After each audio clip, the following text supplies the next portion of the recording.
আসসালামু আলাইকুম রহমতুল্লাহি ওয়া সম্মানিত দর্শকগণ, আপনারা কেমন আছেন? আশা করি ভালো আছেন। আলহামদুলিল্লাহ, আপনাদের দোয়ায় আমিও ভালো আছি। তো সম্মানিত দর্শকগণ, শত্রুর পাছায় চুলকানি লাগানোর আমল, মানে এই তদবিরটার মাধ্যমে শত্রু পাছায় চুলকানি হবে, এমন চুলকানি হবে শত্রু চুলকাইতে চুলকাইতে সে অবস্থা খারাপ হয়ে যাবে। ঠিক আছে, পাছালেই সারাদিন ব্যস্ত থাকবে। শত্রু পাছায় চুলকানি হওয়ার আমল তদবির। তো শত্রু যদি সারাক্ষণ আপনার ক্ষতি করতে থাকে, তার পেরেশানিতে আপনি খুবই অতিষ্ঠ হয়ে আছেন, শত্রু নিজেকে রক্ষা আপনি নিজেকে রক্ষার কোনো পথ পাচ্ছেন না, একবার এই আমল করুন, শত্রু পাছায় চুলকানি শুরু হবে। নকশাটি এই। সম্মানিত দর্শকগণ, যারা আপনারা এই ভিডিওটা দেখতেছেন, তদবিরের অনুমতি পেতে হলে ভিডিওতে একটা লাইক করবেন, অন্য ভাইদের উপকারের জন্য শেয়ার করে দিবেন। ভিডিওটা শুরুতে শেষ পর্যন্ত দেখে নিয়ম ভালোভাবে জেনে কাজ করবেন, ইনশাল্লাহ কাজ হয়ে যাবে। তো প্রত্যেকটা শত্রু দমনের তদবির করা যার জন্য করবেন কাউকে বলবেন না, মনেরটা মনে রাখবেন। হ্যাঁ, আর যখন তদবির করবেন কেউ যাতে না জানে, আর নির্জন রুমে বসে লিখবেন, কেউ যাতে আপনাকে না দেখে। উজু করে জায়নামাজে বসে শনিবার দিন শত্রু দমনের জন্য নিয়ত করবেন। তারপরে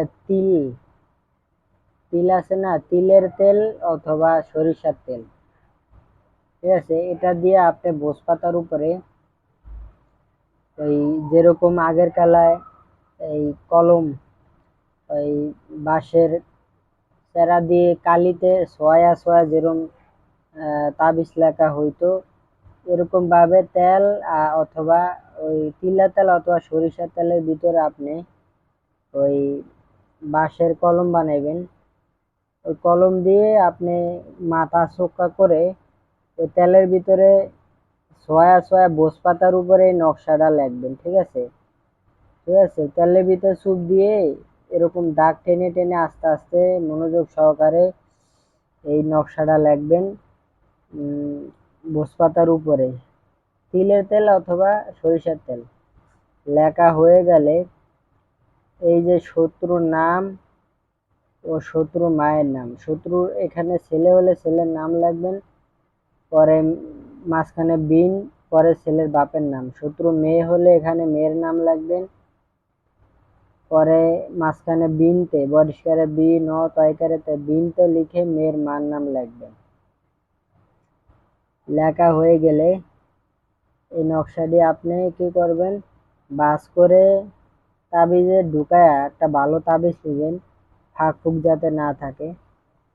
তাবিজ এনে বাজার থেকে ওই তাবিজের ভিতরে ঢুকায়া আপনি মোম দিয়ে আটকাইবেন। আটকানোর পরে যে শত্রু আছে না, যে শত্রু পাছা চুলকানি করতে চান বা বানাইতে চান, ওই শত্রুর বাড়ির আশেপাশে বা শত্রুর যে দরজা দেওয়া নামে এখানে আপনি দাফন করে দিবেন বা পুঁতে দিবেন। তাহলে দেখবেন শত্রু পাছা চুলকানি আস্তে আস্তে শুরু হবে। এমন অবস্থা হবে শত্রু পাছা চুলকাইতে চুলকাইতেই সারাদিন চলে যাবে, তার পাছা নিয়ে ব্যস্ত হয়ে যাবে, সে ডাক্তার দেখাইলেও কাম হবে না, ওষুধে ভালো হবে না। ঠিক আছে, তো আশা করি আমার কথা বুঝতে পারছেন। তো যেভাবে বলছে এই নিয়মে কাজ করবেন সঠিকভাবে, ভিডিও শুরুতে শেষ পর্যন্ত ভালোভাবে দেখে কাজ করবেন, ইনশাআল্লাহ ফায়দা পাবেন। তো এতটুকুই। আসসালামু আলাইকুম ওয়া রাহমাতুল্লাহি ওয়া বারাকাতুহু।